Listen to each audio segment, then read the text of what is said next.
Alléluia, alléluia, alléluia. Je me nomme évangéliste Mathieu Olatocho Oshofa, l'un des heureux et gracieux fils du prophète fondateur de cette église, Église du Christ Céleste. Et aujourd'hui, par la grâce de Dieu, celui qui porte le flambeau pour l'unification de cette belle église qui a été tellement blessée par les divisions et les tendances dans le passé. La personne que j'aime de plus dans la Bible, c'est Moïse.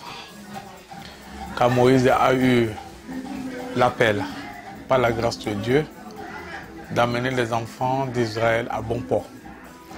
Il a subi beaucoup de choses, de tentations, de problèmes. Mais sa fin n'a pas été tellement bonne. Je prie afin que ma propre fin soit porteuse de fruits, de l'unité, de l'unification de cette église, afin que la couronne que nous espérons tous aux cieux, bien sûr que cette couronne a été donnée à Moïse à la fin de ses jours, quand il a été rappelé dans le livre de Jude, chapitre 1, verset 9, où l'archange Saint-Michel a été envoyé pour défendre son âme, son corps, afin qu'il puisse rentrer dans le ciel. Donc je prie afin qu'à la fin de mes jours, je puisse aussi être accepté au ciel et pour que mon âme aussi soit défendue par l'archange Saint-Michel. Le Christ n'est pas divisé. Ayant été envoyé sur la terre, comme l'a dit le livre de Jean, chapitre 3, verset 16, que Dieu a tant aimé le monde, car il a envoyé son Fils unique, afin que quiconque croit en lui puisse être sauvé et ne pas avoir la destruction. D'abord, un homme de Dieu doit être quelqu'un qui croit en Jésus-Christ. Tu dois croire avant de faire croire aux gens qui Jésus est. Donc pour ceci, l'un des principaux signes au début, c'est de croire d'abord, c'est d'avoir la foi en ce Jésus. Car si nous sommes chrétiens, ou soit fidèles, ou soit devancés, ou soit visionnaires, quoi que ce soit dans cette église, si nous ne croyons pas en ce Jésus qui a tant aimé Esbidi Oshofa en envoyant sur cette terre pour fonder cette belle église, alors notre foi devient vaine. D'abord, il faut croire. De deux, il faut avoir l'amour de son prochain. Et avant ce deuxième, ce qui est important, c'est d'aimer son Dieu avec tout cœur. Aimer son Dieu, comme Jésus l'a dit, qu'il a résumé toutes les lois en deux. Quels sont les deux? Aime ton Dieu avec tout ton cœur et aussi aime ton prochain comme toi-même. Donc, n'importe quel leader, ou soit pasteur, ou soit évangéliste visionnaire, doit d'abord croire en Dieu, aimer ce Dieu et en fin de compte, aimer son prochain comme lui-même. Donc, si on a ces trois qualités en soi, en tant que devancier, pasteur, visionnaire, en tant que fidèle même de cette église, on n'a plus de problème, on est en paix avec tout le monde. D'abord, année de baptême, je suis né dans cette église et j'avais fêté mes 47 ans le 19 janvier 2017. Ça veut dire, parlons de baptême, j'ai été baptisé depuis le ventre de ma mère. Donc, si vous parlez maintenant de l'ancienneté, par la grâce de Dieu, ça fait 47 ans que je suis dans cette église et je n'ai jamais mis pied dehors. Mais que Dieu nous aide afin que notre fin soit terminée, que nous puissions avoir une fin favorable dans cette église et non pas dehors ou ailleurs à part cette église, cette belle église. Tout d'abord, quelqu'un qui porte le nom Oshofa. D'abord, Oshofa n'est pas... On n'a pas deux Oshofa dans le monde entier, on a un seul qui était et qui est toujours et qui sera toujours Samuel Billy Joseph Oshofa, de qui, dans le monde entier aujourd'hui, si vous entendez Oshofa, on n'a pas deux Oshofa, on a un seul Oshofa, et ça provient de Samuel Billy Joseph Oshofa. Et ayant été gracieux d'être quelqu'un qui porte de ce nom, mon enfance, bien sûr, quand on entend Oshofa, la première des choses on dit non, donc vous êtes chrétien céleste. Non, vous êtes des gens qui ne portent pas de chaussures et tout. Mais par notre foi, on a pu résister. C'est vrai. D'autres religions, non seulement catholiques, même musulmans, ils ont essayé quand même de nous détourner de cette belle voie. Mais pas la foi qu'on a aux œuvres de notre papa Oshofa, dont Jésus l'a confié, on est resté résistant. Donc, on a été ferme, on est ferme et on sera toujours ferme sans même penser aux critiques envers cette église. Nous demeurons toujours fermes car nous sommes fiers de cette église. C'est trop lourd. Franchement, comme je l'ai dit, c'est une grâce de porter ce nom. Et ayant été gracié par Dieu en devenant l'un des fils du fondateur de cette église, Samuel Joseph Oshofa, c'est une grâce et c'est une tâche lourde. Car quiconque, n'importe quel acte qu'on pose, les gens nous regardent. Les gens nous surveillent. Les paparazzis partout, spirituels, paparazzis spirituels, physiques, partout on nous surveille. Car si on dit Oshofa n'importe quoi aujourd'hui, tout le monde veut dire qu'est-ce qu'il a fait encore. Quel y a de nouveau de cette famille encore? Est-ce qu'ils ont encore de problèmes? Qu'est-ce qui se passe? Donc tout le monde veut savoir ce qui se passe au niveau de cette famille. Parce que c'est une famille qui a eu la grâce de fonder cette église qui compose aujourd'hui des dizaines de millions de fidèles dans le monde entier. Donc, tous les regards sont fixés sur cette famille. Et pour cela, nous prions afin que cette famille puisse porter de bons fruits devant le monde entier et surtout dans le monde du christianisme céleste. En tant qu'un des enfants du prophète S.B.D. Oshofa, d'abord je suis né au Bénin. Il y a eu des écoles, il y a eu des études élémentaires au Bénin. Après, je suis parti au Nigeria pour continuer. Après, j'ai voyagé partout dans le monde. Mais parlant de mon enfance, j'étais un peu têtu. Et franchement, j'étais têtu. Et là, j'ai pu comprendre dans la Bible que la plupart des enfants qui sont nés, des prophètes qui sont nés, des grands hommes qui sont nés, ils ont toutefois une enfance têtue. J'étais têtu comme tout enfant. Même pour moi, il était exceptionnel. Mais Dieu merci aujourd'hui, nous voilà. Mon enfance était très bien. Surtout, ayant un père comme Samuel Joseph Oshofa. Papa était un père extraordinaire. Un chef de famille extraordinaire. Donc, parce que il était rappelé à Dieu quand j'avais 15 ans. Donc, je pourrais toutefois me rappeler un peu de mon enfance auprès de lui. Et aussi un peu loin de lui. Il était un père très, très exceptionnel. Il était un père plein d'amour, plein d'humeur, plein d'humour, plein de beaucoup de bonnes choses. Donc, ayant un père comme ça, bien sûr, il était un bon père. Et je le remercie. Mon enfance a été bonne grâce à Samuel Joseph Oshofa. Ce qui est un peu miraculeux, quand nous étions petits, enfants, bien sûr, et nous partions chercher, comme ça se passait, ça se passe dans les foyers en Afrique, chercher l'argent du matin, peut-être pour manger, l'argent de petit déjeuner, quoi que ce soit. Quand on partait, on rencontrait beaucoup d'autres enfants qui ne étaient même pas de la famille Oshofa. Et ce qui était bien, Papa Oshofa nous donnait tous ensemble sans avoir de différence ni de discrimination envers n'importe qui. Il donnait à tout un chacun l'argent comme si c'était ses propres enfants. Et nous, on ne peut pas dire qu'on était jaloux. Il nous a appris l'amour. Entre nous, on vivait, on ne pourrait même pas. Vous pourrez imaginer quand ils allaient me prosterner devant la maman Magui tout à l'heure. Elle est ma maraque, mais elle est aussi ma mère. C'est comme ça qu'il nous a appris, Papa Oshofa, que toute maman, bien qu'il était un homme polygame, aussi avec plusieurs enfants, mais nous a appris l'amour et le respect au sein de tout un chacun. Donc on n'était pas jaloux de ceux qui sont dehors, et aussi au niveau de la famille, l'amour régnait, donc ça allait très bien. Papa était un homme extraordinaire.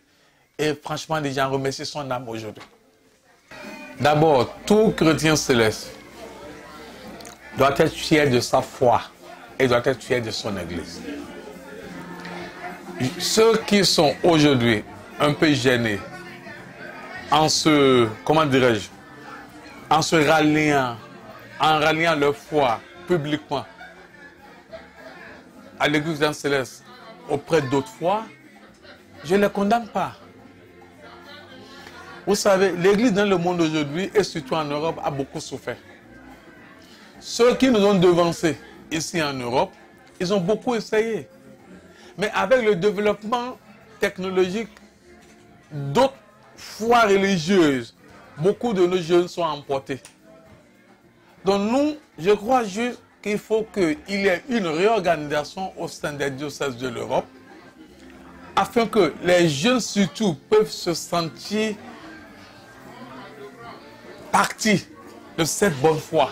Parce que si par exemple, dans notre église, nous continuons toujours à dire la même chose chaque jour, et que les jeunes ne voient pas, ils ne voient pas de différence. C'est vrai, moi je le suggère toujours et je continue toujours à suggérer. Les doctrines et préceptes de cette église demeureront les mêmes.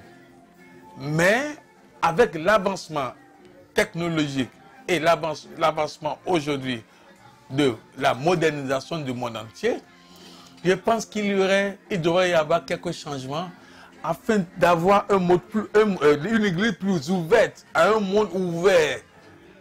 Chaque jour, Papa Chauffard a créé cette église, cette année ça fait 70 ans. Et il a pu travailler pendant 38 ans. Donc si aujourd'hui, il est parti auprès de Dieu, ça fera cette année 32 ans. Si aujourd'hui nous demeurons encore dans les mêmes endroits, dans les mêmes pratiques, je ne parle pas des doctrines maintenant, je parle maintenant des pratiques, il faut quand même qu'il y ait un peu de changement positif pour que le monde dehors puisse nous voir non seulement comme une secte, parce que la plupart d'entre eux nous prennent comme des sectes, parce que ceux qui sont devant nous ne veulent pas que ceux qui sont dehors rentrent. Ils disent par exemple, écoutez, vous ne pouvez pas rentrer dans cette église tant que vous ne soyez pas baptisé. C'est à vous de vous asseoir dehors. C'est impossible. Il faut que les gens rentrent, il faut qu'ils voient ce qui se passe. Ce sont des choses quand même qui essaient quand même de décourager les jeunes, décourager les gens. Je pense bien qu'il devrait y avoir des changements positifs, progressifs, pour que nous puissions être encore plus ouverts au monde de dehors, afin que ceux qui sont dedans puissent aussi être fiers d'être fidèles de cette église. Parce que si nous faisons ce qui est normal à l'intérieur, pourquoi est-ce que les gens vont sortir de cette église? Sûrement il y a quelque chose qui ne va pas. Et cette chose qui ne va pas, d'abord, il faut qu'il y ait l'amour. Il faut qu'il y ait l'entente. Il faut qu'il y ait cet esprit que c'est moi, sans moi, c'est impossible. Il faut que les gens essaient d'oublier tout ceci, afin que le moi qui existe en nous puisse être effacé et que l'Esprit de Dieu puisse vraiment régner. Si l'Esprit de Dieu règne, alors dites-nous, c'est l'Esprit de Dieu qui rassemble. Ce n'est pas nous, c'est Dieu qui appelle les siens dans cette église. Et s'il n'y a pas cet esprit qui règne dans notre église, beaucoup de gens vont fuir. Donc je prie juste à tous les devanciers, je lance un appel humble, fraternel, à tous les devanciers, d'être plus ouverts. Soyons ouverts, gardons les doctrines, les préceptes de cette église, mais il devrait y avoir quelques changements au niveau de nos données. Je pense bien qu'au niveau de l'État, la France est un peu en arrière concernant l'église. Parce que si vous prenez d'autres pays européens, en Angleterre, l'église est reconnue officiellement comme église, bien que chaque paroisse a son titre de charité, comme ils appellent ça là-bas, mais c'est reconnu. Et ils ont des subventions au niveau de l'État. La reine, le royaume les aide. Et les gens sont fiers d'appartenir à cette église. Mais ici, en France, c'est un peu différent. Les gens ne nous prennent pas comme une église, mais surtout une association. Donc, une association qui n'a pas de subvention au niveau de l'État, qui n'a rien. Et ceci aussi décourage un peu les fidèles qui ont déjà adhéré à l'église et ceux qui veulent adhérer aussi. Parce que si par exemple, on ne reconnaît pas l'État, s'il y a par exemple des demandes, des aides au niveau de l'État, les fidèles seront appelés, les chefs seront appelés, les fidèles seront contactés par les chefs. Voilà, faites ci et faites ceci. Mais comme nous ne sommes pas reconnus, c'est un problème. Que Dieu nous aide afin que notre foi, comme je l'ai dit tout à l'heure, afin que notre foi dans cette église ne soit pas brisée, et plutôt les doctrines, comme je l'ai dit tout à l'heure, les doctrines et les préceptes demeureront toujours les mêmes. Mais essayons quand même d'être encore plus ouverts au monde de dehors, afin qu'ils puissent nous voir, non pas comme un secte, mais plutôt une église qui est descendue du ciel. Moi, le titre ne me dit rien. Je peux porter frère. Ce qui est important, comme l'a dit le roi David, c'est plutôt ce qui existe en soi-même, qui est l'Esprit de Dieu. Quand l'Esprit est là, tout le reste, le titre, c'est de tout peut passer, mais l'Esprit de Dieu reste. D'abord, nous voyons notre Église aujourd'hui qu'on a beaucoup de problèmes. Comme je l'ai mentionné, on a beaucoup de problèmes, on a beaucoup de tendances. Et sans vous mentir, tous ces problèmes ont été prophétisés par le prophète Samuel Joseph Oshofa. Car il avait dit avant son départ de ce monde, qu'après son départ, l'Église connaîtrait des problèmes et des divisions. Et qu'à un moment donné, toutes ces divisions vont cesser. Donc nous, en tant que fils, dignes de ce prophète, Samuel Joseph Oshofa, nous avons pris le bâton de pèlerin de cette unification depuis 2015, le 10 juin. Bien sûr que ça avait fait beaucoup de boucans, beaucoup n'ont pas compris au début, mais aujourd'hui les gens commencent à comprendre qu'effectivement on a besoin de l'unification, de l'unité de cette église. On ne peut pas continuer parce qu'il y a quelque chose qui se passe. Si l'église demeure divisée jusqu'à la fin de ce monde, le papa Oshofa n'était pas un prophète de Dieu. Parce que la Bible nous a dit que comment connaîtrons-nous un prophète de Dieu?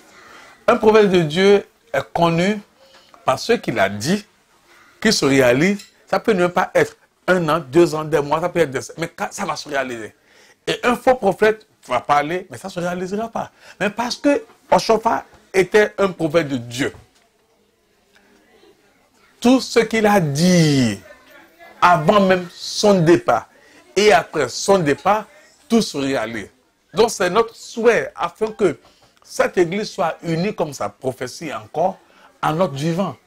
Prenez par exemple, il a dit n'importe où il est enterré, que ce lieu deviendrait le lieu de pèlerinage. Et aujourd'hui, il a été enterré à Imeko. Et il avait dit en son temps que quiconque viendra sur sa tombe pour demander quoi que ce soit, lui, son âme va se lever et que tous les doléances de quiconque viendra sur sa tombe, son âme repartira vers le Père de Dieu et dit, son âme va témoigner. Voilà le problème. Son âme va témoigner au Père que voilà, cette personne est venue vers moi, je ne peux pas le faire, mais toi, Dieu, tu peux le faire. Fais-le vite pour cette personne. Et depuis 32 ans, ça se passe. Les gens vont aimer comme ça, veut dire que tout ce qu'il a dit en son temps, tout se réalise. Donc si aujourd'hui nous nous sommes levés pour que cette église redevienne encore une, on est fiers de faire ce travail, bien que ça avait eu beaucoup d'ambition et de problèmes. Mais aujourd'hui, par la grâce de Dieu, tout le monde reconnaît qu'on a besoin d'être un. On a besoin de retourner comme on était avant le rappel à Dieu de Papa Oshofa, afin que nous puissions, parce que si on demeure dans les divisions, on ne peut jamais avoir les bons fruits de l'Esprit Saint. L'Esprit Saint ne vit pas dans les divisions. L'Esprit Saint existe dans l'amour, dans l'unité, dans le respect de tout et chacun, dans le devoir l'un envers l'autre. C'est là que l'Esprit Saint agit. Et comme on a dit que c'est une église qui est révélée à Papa Oshofa par le sang sacré de Jésus-Christ, automatiquement, tout ce qu'il a dit de sa bouche va se réaliser sur cette église. On est là et on le verra. J'ai commencé à faire cette œuvre quand j'étais jeune. Quand j'étais jeune et quand j'étais jeune. Et j'avais des témoins. Dommage, l'un des plus proches de Papa Oshofa, le feu évangéliste Vaudounou Espédi, qui était son chauffeur, qui était aussi l'un de ses plus proches, même plus que ses propres femmes. Cet homme était presque tout physiquement pour Papa Oshofa, il faisait tout. Mais après le rappel à Dieu de Papa Oshofa en 85, cet homme était resté vivant et il a eu à construire une paroisse à Lagos, à Badagry précisément. Mais j'étais très proche à cet homme et je menais des œuvres de Dieu. Et sans te mentir, le zèle que j'avais. J'ai aussi travaillé plusieurs fois si vous allez à à la paroisse mère de Munich en Allemagne. De 93 à 97, qui était très proche.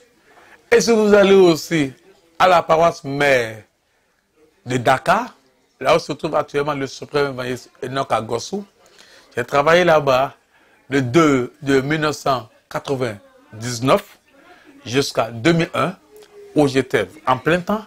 Et aussi quand j'ai commencé à travailler avec mon grand frère de 2002, le grand frère le révérend pasteur Emmanuel Mobino Chofa, de 2002 décembre, le 25 décembre 2002, jusqu'au 10 janvier 2015.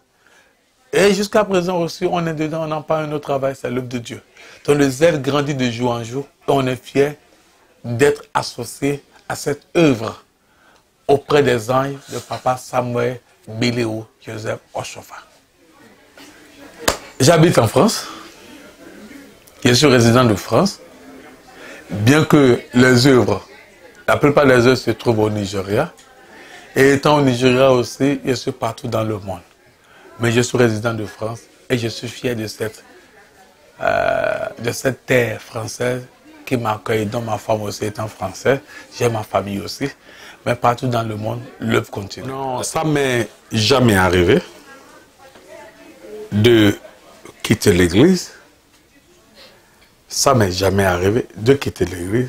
Et ça m'est jamais arrivé. Parce que, bien que parfois on peut avoir des problèmes, si nous, en tant que fils du fondateur, si on a eu des problèmes et on dit maintenant qu'on n'est pas, on ne peut plus rester dans l'église, alors on n'est pas digne d'être ses enfants.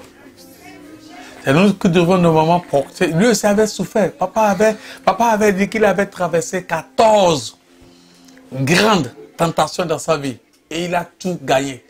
Et si le prophète pouvait dire que ces 14 tentations qui étaient grandes et graves qu'il avait eu à combattre dans sa vie, ce n'est pas les tentations que je n'ai pas mangées. Hein.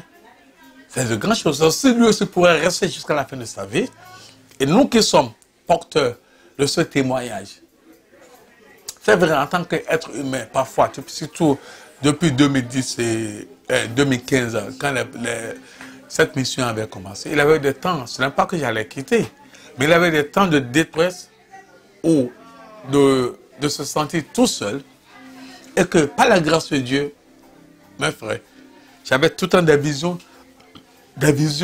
des saints qui sont partis.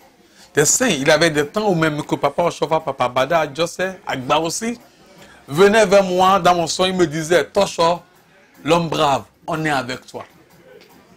Et si je me réveillais en souriant. Et si par exemple j'avais des problèmes, et ceux-là qui ont vécu la fondation de cette église, s'ils viennent me dire qu'ils sont avec moi, ça me rendait la joie au cœur. Je me disais, Seigneur, si Dieu est avec toi, si les saints sont avec toi, le monde entier peut être contre toi, mais franchement, dis-toi que tu es un gagnant. Et c'est ça qui a fait en sorte qu'on n'a jamais eu cette envie de quitter, d'abandonner. Non, on est né dedans et sûrement on va mourir dedans. On est fiers de ça. Tout d'abord, le pasteur Bada, qui avait remplacé mon père en 85, tout ce que je peux dire de lui, c'est qu'il était aussi un homme très humble. Il était un homme qui connaissait la Bible par cœur. Il était aussi un homme dont je pourrais le considérer jusqu'à présent comme un homme de Dieu. Il a pu faire ce qu'il pourrait faire pendant ses 15 ans de règne. Et franchement, d'aujourd'hui, l'Église céleste ne peut pas l'oublier. Il a essayé que la paix soit sur son âme. La fonction qui m'a plu de plus, c'est quand j'étais avec mon grand frère, le pasteur Emmanuel Oshofa. J'ai passé 12 ans et 5 mois avec lui. Et pour moi, comme je le dis souvent, c'était une université que j'ai eu à passer par là. Ça veut dire quoi? Ça m'a donné l'occasion d'être exposé dans le monde administratif de l'Église. Ça m'a donné l'occasion de savoir qui est qui. Parce que si aujourd'hui vous prenez par exemple 100 chargés qui appartiennent à la tendance de mon grand frère, pasteur Emmanuel Oshofa, j'ai au moins le dossier de 90 de ces chargés par cœur. Tout ça m'a donné l'occasion d'avoir des dossiers en tête. Ça m'a donné l'occasion aussi d'être proche à Dieu. On partait partout, on faisait l'œuvre. Et donc j'en suis trop fier. Donc c'était un moment très remarquable de ma vie. Et j'en remercie le pasteur Emmanuel, mon grand frère, qui m'avait donné cette occasion de le servir. Franchement dit, ce qui me rend plus fier, ça a commencé en 2015. Avec cette mission de unification. Aujourd'hui, dans le monde entier, comme je l'avais dit, au début, quand on a commencé, on a eu des attaques, des contre-attaques, des problèmes et tout. Mais aujourd'hui, je m'en réjouis de plus parce que les gens voient effectivement l'effet de cette mission qui avait commencé en 2015. Partout où on passe aujourd'hui, on est recherché pour venir annoncer la bonne nouvelle de l'unification de cette église. Les jeunes aujourd'hui sont plus éveillés, les anciens aussi sont plus éveillés, et l'ange de Dieu aussi continue à annoncer à tout le monde que l'église doit être unie. Ça veut dire quoi? Ça veut dire que je m'en réjouis qu'au moins, bien que la chair ait souffert, mais l'Esprit de Dieu continue toujours à témoigner qu'on a réellement besoin de cette unification. Et ma joie serait encore plus grande si un jour, on se retrouve tous autour d'une table de négociation, d'entente, de compréhension, en tant qu'un seul corps qui appartient à Jésus-Christ, le fondateur de cette église. Oui, n'importe quelle mission doit d'abord avoir une vision. Et la vision, c'est quoi? Comme Jésus, avant qu'il venait dans ce monde, son Père l'avait averti dans le livre d'Ésaïe, chapitre 6, verset 8, quand il demandait qui allait partir pour sauver le monde. Il a posé la question aux anges. Tous les anges ont dit non, qu'ils ne pourraient pas partir. Parce que Dieu, le créateur de ce monde, a annoncé en avance les obstacles et les problèmes et les difficultés que ce missionnaire et ce missionnaire allaient rencontrer. Et tous, ils ont fui.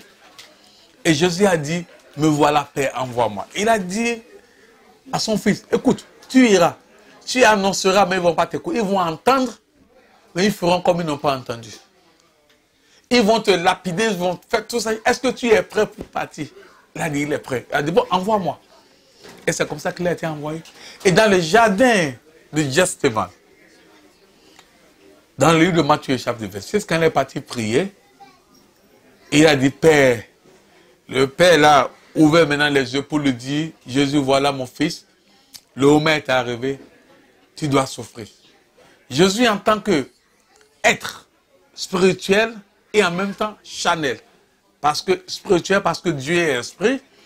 Charnel, parce qu'il est sorti d'une mère charnelle qui était la Vierge Marie. Il a eu le sentiment de la douleur en lui. Il a dit, Père, si c'est possible, pour que je ne puisse pas traverser tous ces obstacles, son père a dit, écoute, Jésus, mon fils, n'oublie pas, tu avais signé un décret. Tu avais signé un accord avec moi. Je t'avais déjà prévenu que tu allais souffrir. Ce n'est pas maintenant que tu dois me rejeter et me nier. Alors, Jésus est retourné en soi-même. Il a dit, Père, que ta volonté soit faite. De la même manière, n'importe quelle mission a des obstacles. Aucune mission n'est facile. Quand on dit mission, il faut t'entendre à ceux qui vont accepter au début, ceux qui vont accepter le matin, ceux qui vont accepter l'après-midi et ceux qui vont accepter le soir. C'est quand tout le monde l'accepte. Et il ne faut pas attendre à ce que tout le monde accepte. Parce que c'est une mission. C'est vrai, on a eu des obstacles. On continuera toujours à avoir des obstacles. Mais on ne va pas rester tranquille jusqu'à ce que cette mission soit accomplie si Dieu nous garde en vie. Je n'ai pas peur de la mort. La mort devient une crainte et une peur pour les non-croyants. Quiconque croit en Dieu et qui sait qu'il a espoir qu'un jour il retournera au ciel parmi les saints, tu ne dois pas avoir peur. Parce que quand tu as peur de mourir, Prenons le cas du roi Ézéchias. Ézéchias avait fait de bonnes choses devant Dieu. Il était un roi qui était pieux, qui était très bon devant Dieu.